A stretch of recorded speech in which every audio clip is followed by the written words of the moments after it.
இப்ப நடைமுறையை பத்தி தான் ஒரு சில கேள்வி. சரியா? டெய்லி நம்ம வீட்டுல வந்து பால் எத்தனை லிட்டர் வாங்குவோம்? 2 லிட்டர் வாங்குவோம். சராசரியா டெய்லி எத்தனை கிலோ அரிசி பயன்படுத்துவோம் வீட்டுக்கு? 2 கிலோ அரிசி. ஒரு மாசத்துக்கு சமையல் எண்ணெய் ஒரு மாசத்துக்கு எத்தனை லிட்டர் வந்து வாங்குவீங்க? 10 லிட்டர். சக்கரை எவ்வளவு வாங்குவீங்க? எத்தனை கிலோ வாங்குவீங்க மாசம்? 5 கிலோ.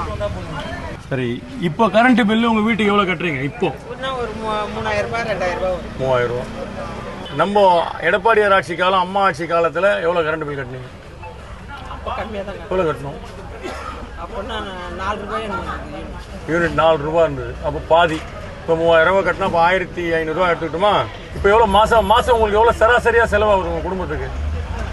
30,000 ரூபாய். அப்போ நம்ம அம்மா ஆட்சி காலத்துல, எடப்பாடி ஆட்சி காலத்துல எவ்வளவு செலவாச்சு மாசம்? கம்மியாக தான். ஒரு 10,000 ரூபாய் இருக்குமா? எல்லா வேலையும் ஏறி இருக்குல்ல. இப்போ இந்த 5 வருஷத்துல எதனா நம்ம வந்து வீட்டுல பசங்க லேப்டாப் எதனா வாங்கியிருக்கா?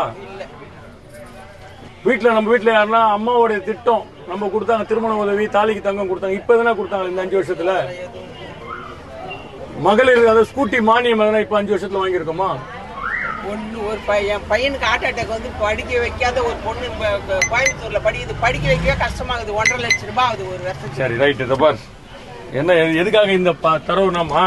இவங்க சொன்ன விஷயம், இந்த 5 வருஷத்துல சொத்து வரி ஏற்ற மாட்டேன்னு சொன்னாங்க, வீட்டு வரி ஏற்ற மாட்டேன்னு சொன்னாங்க, பால் ரேட் ஏற்ற மாட்டேன்னு சொன்னாங்க, கரண்ட் பில் ஏற்ற மாட்டேன்னு சொன்னாங்க, அரிசி விலை ஏற்ற மாட்டேன்னு சொன்னாங்க, அத்தியாவசிய பொருள் காய்கறியில இருந்து எதையுமே ஏற்ற மாட்டேன்னாங்க. சரியா?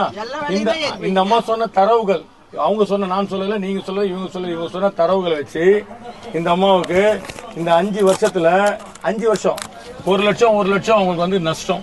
வருஷத்துக்கு 1 லட்சம் நஷ்டம். ஆனா வருமானம் ஏறிச்சா? அப்பெல்லாம் 70 ரூபாய் 80 ரூபாய் வந்தா காய்கறி வாங்கி குழம்பு வச்சு கடை முடிச்சுவேன். இப்போ 150 ரூபாய் 200 ரூபாய் வச்சா கூட வாங்க முடியல. வேலை என்ன பண்ண முடியும்?